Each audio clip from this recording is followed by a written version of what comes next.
아직도 비싸야 좋다고 믿으십니까? 당신이 지불한 그 돈, 기술력이 아니라 포장지 값입니다.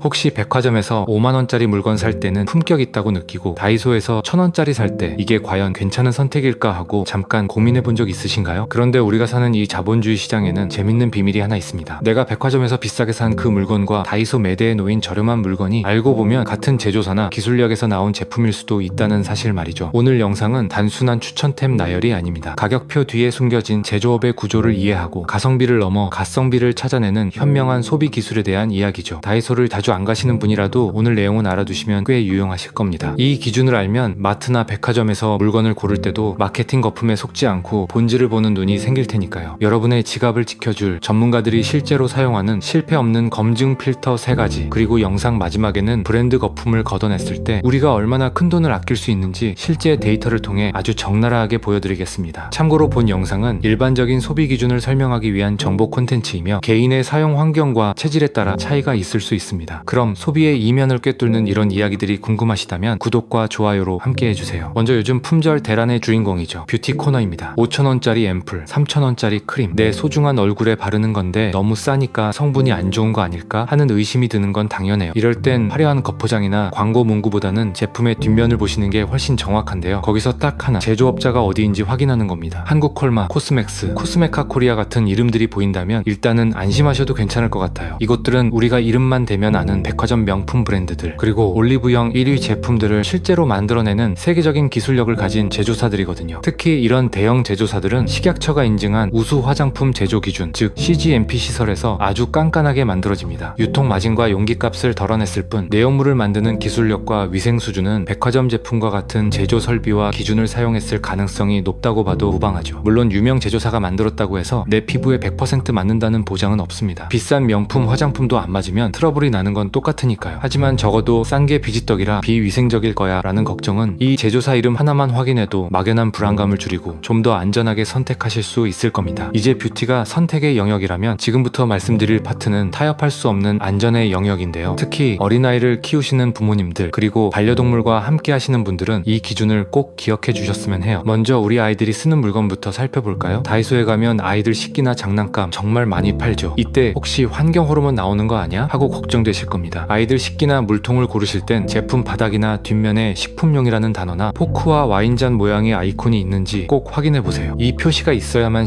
식품위생법상 입에 닿아도 되는 도구로 검증을 받은 거니까요. 그리고 아이들이 입에 물고 빠는 장난감이나 학용품은 KC 마크가 있는지 반드시 보셔야 합니다. 특히 KC 안전인증이나 KC 안전확인 마크가 붙어 있다면 유해물질 검사를 통과했다는 뜻이니 어느 정도 믿고 구매하셔도 좋은 거죠. 그리고 우리 집 또 하나의 가족, 반려동물 용품도 마찬가지예요. 반려동물 용품은 아이들이 직접 불편하다고 말할 수 없으니 보호자의 선택이 더 중요하죠. 간식 같은 먹거리는 뒷면 하단에 성분 등록 번호가 있는지 봐주세요. 물론 이 번호가 있다고 해서 유기농이라거나 100% 무해하다는 뜻은 아닙니다. 하지만 적어도 제조사가 국가의 사료관리법 시스템에 정식 등록했고 만약 제품에 문제가 생겼을 때 누가 만들었는지 추적과 처벌이 가능하다는 최소한의 신분증 같은 거거든요. 이 번호조차 없다면 문제가 생겨도 하소연할 곳 없는 검증되지 않은 제품일 가능성이 높습니다. 물론 다이소 같은 대기업은 이런 법적 규제를 어겼을 때 리스크가 너무 크기 때문에 오히려 길거리표 무허가 제품보다는 이런 최소한의 안전장치를 꽤 깐깐하게 지키는 편입니다. 그래도 내 아이, 내 반려동물이 쓰는 거니까 찜찜함이 남는다면 감보다는 이런 법적 마크들을 먼저 확인하는 습관, 그게 우리 가족의 건강을 지키는 가장 현명한 방법 아닐까요? 이제 우리 생활 깊숙이 들어와 있는 리빙용품 차례입니다. 여기서 조금만 신경 쓰면 불필요한 지출을 꽤 많이 줄일 수 있거든요. 먼저 주방에서 쓰는 스테인리스부터 볼게요. 다 똑같은 은색 쇠처럼 보여도 등급이 천차만별입니다. 그릇을 뒤집어서 STS304 이 각인이 있는지 찾아보세요. 보통 저렴한 스텐 제품들은 STS430이나 201 계열을 많이 씁니다. 이런 건 니켈이 없거나 아주 적게 들어가서 자석에 척척 붙고 물기가 많은 주방에서 오래 쓰다 보면 녹이 슬 가능성이 꽤 있거든요. 하지만 STS304는 니켈이 충분히 함유돼서 자석에도 잘 안 붙고 무엇보다 부식에 강해서 녹이 잘 안 씁니다. 그래서 병원 의료용이나 고급 주방용품에 주로 쓰이는 거죠. 만약 다이소에서 304 각인이 찍힌 걸 찾으셨다면 백화점 고가 냄비와 디자인 디자인이나 두께는 다를지 몰라도 녹이 잘 안 쓰는 본질적인 재료는 같은 걸 사신 셈입니다. 오래 쓸 물건이라면 304 각인을 확인하는 게 중복 투자를 막는 길이죠. 그리고 요즘 실리콘 용기나 조리도구도 정말 많이 쓰시죠? 전자레인지 막 돌려도 되고 열탕 소독도 돼서 편하니까요. 그런데 가끔 어떤 건 특유의 고무 냄새가 심하게 나거나 쓰다 보면 표면이 끈적거리는 경우 경험해 보셨을 거예요. 이럴 땐 복잡한 화학 용어 대신 딱 하나 원산지만 확인하세요. 바로 메이드 인 코리아, 국산인지 보는 겁니다. 실리콘 특유의 역한 고무 냄새 다들 맡아보셨죠? 이게 냄새나는 저렴한 경화제를 써서 그런데 보통 일부 저가 제품군에서 상대적으로 더 자주 보고되는 문제입니다. 반면 국산 실리콘 제품들은 대부분 백금 촉매를 사용하거나 공정 기준이 까다로워서 냄새가 거의 없고 열에도 훨씬 강한데요. 기왕 입에 닿고 열을 가하는 조리도구라면 이름 모를 저가 수입 제품보다는 품질이 입증된 국산을 집는 게 실패 확률을 줄이는 가장 현명한 기준이겠죠. 여기에 플라스틱 용품, 특히 반찬통 같은 걸 고르실 땐 환경 호르몬 걱정을 덜어주는 BPA 프리 마크가 있는지 꼭 보시고요. 무조건이라 할 수는 없지만 원산지가 메이드 인 코리아인 제품들이 확실히 마감 처리가 깔끔한 경우가 많은 듯합니다. 이건 여러분도 매장에서 직접 비교해 보시면 바로 느끼실 겁니다. 그리고 유리용품은 전자레인지용이라고 써 있어도 다 같은 게 아닙니다. 조금 더 안전하게 오븐까지 쓰시려면 반드시 내열 유리라고 명시된 제품을 고르셔야 열 충격에 깨질 위험이 적습니다. 마지막으로 오늘 영상의 하이라이트, 건전지 이야기입니다. 이건 정말 숫자가 말해주는 진실인데요. 다이소 네오 건전지 4개에 1,000원이죠. 반면 유명 브랜드 건전지는 편의점에서 사면 훨씬 비쌉니다. 가격 차이가 거의 6에서 7배 가까이 나는데 성능도 그만큼 차이가 날까요? 한국소비자원의 2023년 건전지 품질 비교 시험 결과를 보면 꽤 흥미롭습니다. 소비자원은 제품 간 성능 차이가 최대 1.3배에 불과하다고 발표했는데요. 이를 평균 내어 계산하면 다이소 건전지의 지속 시간은 유명 브랜드 대비 약 85% 수준이라는 뜻이죠. 절대적인 성능은 전문 브랜드가 조금 더 오래 간다는 건데요. 하지만 이걸 가격 대비 성능으로 다시 계산해보면 결과는 완전히 뒤집힙니다. 직접 계산해보면 다이소 건전지가 유명 브랜드보다 대략 최소 5.8배에서 최대 8.6배까지 가격 대비 효율이 높은 것으로 나타나는데요. 결국 성능 15% 차이를 메우기 위해 비용을 6배 넘게 더 지불할 필요는 없다는 뜻입니다. 리모컨이나 시계처럼 전력 소모가 적은 제품에는 굳이 비싼 건전지를 쓸 필요가 없다는 걸 데이터가 보여주는 셈이죠. 물론 고출력이 필요한 전문 기기에는 비싼 건전지가 더 안정적일 수도 있습니다. 하지만 일상용품이라면 브랜드보다는 가성비를 따지는 게 훨씬 합리적인 선택이 아닐까 싶네요. 이제 핵심만 짧게 정리해보죠. 다이소뿐만 아니라 어디서든 물건을 살 때 실패를 줄여주는 3가지 체크리스트입니다. 첫째, 뷰티는 제조사를 확인해서 품질을 보장받는다. 둘째, 육아와 펫 용품은 최소한의 법적 안전장치인 식품용, KC 인증, 등록번호 등을 확인한다. 셋째, 리빙은 소재와 데이터를 믿는다. 마지막으로 이런 내용은 일반적인 가이드일 뿐 개인의 사용 환경에 따라 차이는 있을 수 있습니다. 하지만 오늘 말씀드린 이 기준들만 잘 활용하셔도 돈 낭비는 줄이고 살림의 질은 높일 수 있을 거예요. 여러분이 브랜드라는 계급장을 떼고 물건의 본질을 꿰뚫어보는 현명한 소비자가 되셨으면 좋겠습니다. 혹시 혼자만 알고 있기 아까운 여러분만의 검증된 꿀템이 있다면 댓글로 함께 공유해주세요. 구독과 좋아요는 이런 현실적인 정보들을 만드는데 정말 큰 힘이 됩니다. 함께 해주세요.